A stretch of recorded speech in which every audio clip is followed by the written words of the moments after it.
دوستو جیسا کہ آپ کو معلوم ہے کہ یہ وقت ہندوستان میں الیکشن کا وقت ہے۔ تمام ہندوستان کے رہنے والے لوگوں کے ذہن میں الیکشن ہی کی باتیں ہیں کہ ان الیکشن کے اندر کیا ہوگا۔ بہت سارے لوگ یہ کہہ رہے ہیں کہ یہ ہندوستان کی جمہوریت کے لیے آخری الیکشن بھی ثابت ہو سکتا ہے۔ ایسے میں بہت سارے علماء، بہت سارے دانشور جو لوگ ہیں، ان کی الگ الگ رائے اس پر آ رہی ہیں۔ میری آپ سے گزارش ہوگی کہ ایسے لوگوں کو ضرور سنیں۔ کچھ لوگ یہ بھی کہہ رہے ہیں کہ یہ الیکشن آخری الیکشن ہو سکتا ہے، اس کے دلائل، اس کے شواہد وہ پیش کر رہے ہیں۔ ان دانشوروں میں سے ایک دانشور شخص ہے دھرو راٹھی، اس کے ویڈیوز آپ ضرور دیکھیں۔ آپ کے اندر ہندوستان کو لے کر کے جو چیزیں چل رہی ہیں ان کے لیے عقل و شعور بڑھے گا اور آپ کو لگے گا کہ یہ الیکشن بہت قیمتی الیکشن ہے۔ ان الیکشن کے اندر مسلمانوں کا حصہ ہونا بہت ضروری ہے۔ اس پر بہت سارے علماء نے اپنی طرف سے یہ خط بھی جاری کیا ہے جس میں تمام چیزیں بتائی گئی ہیں کہ الیکشن کو لے کر کے مسلمان کتنی تیاری کریں، جس میں یہ تک کہا گیا ہے کہ مسلمان اپنی اپنی مسجدوں کو الیکشن کا مرکز بنا دیں اور وہاں الیکشن کی چیزیں سکھائیں، ووٹنگ ڈالنے کا طریقہ بتائیں۔ اگر کسی مسلمان کو ووٹ بنا ہوا نہیں ہے تو وہ ووٹ ضرور بنوائیں۔ اور بھی دانشوروں نے آنے والے الیکشن پر اپنی اپنی رائیوں کا اظہار کیا ہے۔ ان میں سے بہت سارے غیر مسلم، بہت سارے مسلمان، ان میں سے ایک ڈاکٹر ادیب ہے جو سابق ممبر آف پارلیمنٹ ہیں دہلی کے، انہوں نے بھی اپنی رائے کا اظہار کیا ہے۔ ہمارے سب کے قابل قدر محترم سجاد نعمانی نے بھی اپنی رائے کا اظہار کیا ہے۔ آخر میں اس کا ویڈیو ضرور لگاؤں گا، آپ پورا دیکھیں۔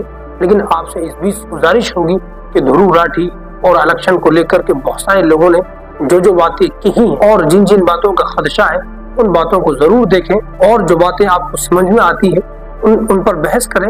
دکان گلی گلی آپ جہاں کام کرتے ہیں وہاں بحث کریں، اور دھرو راٹھی کا ویڈیو آخر تک دیکھیں آپ۔ اور دھرو راٹھی جو اس پر بہت صفائی اور شواہد اور دلائل کے ساتھ سمجھاتے ہیں، اس کے ویڈیو کا لنک میں ڈسکرپشن یعنی نیچے لگا دوں گا، آپ ضرور اس ویڈیو کو بعد دیکھیں۔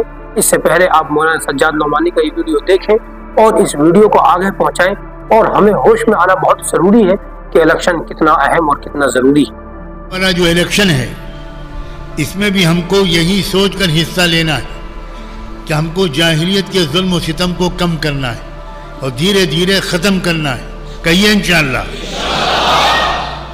یاد رکھنا، اچھی طرح یاد رکھنا ہر مسلمان ووٹ دینے والے لڑکے اور لڑکی، نوجوان ووٹر کا ووٹ پڑھنا چاہیے۔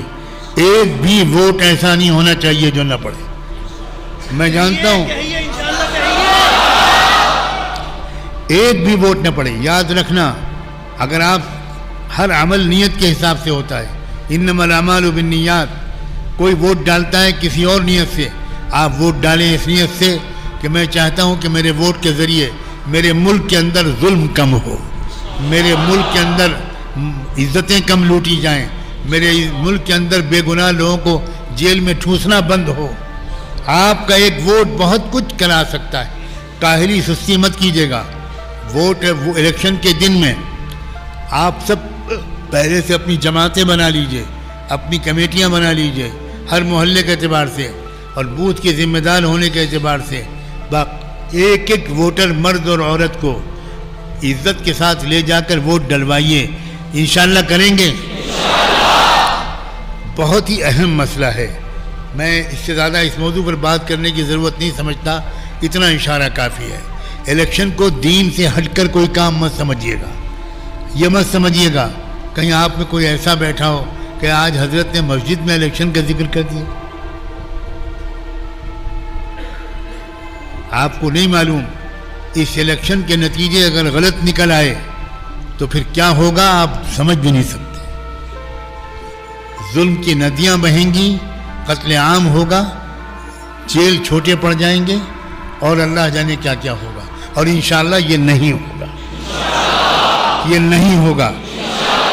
یہ ملک مجدد فسانی کا ہے، یہ ملک شاہ ولی اللہ کا ہے، یہ ملک کسی کے باپ کا نہیں ہے، یہ ملک خواجہ معین الدین چشتی کا ہے، یہ ملک حضرت خواجہ نظام الدین اولیاء کا ہے، یہ ملک عبد القادر جیلانی کے غلاموں کا ہے۔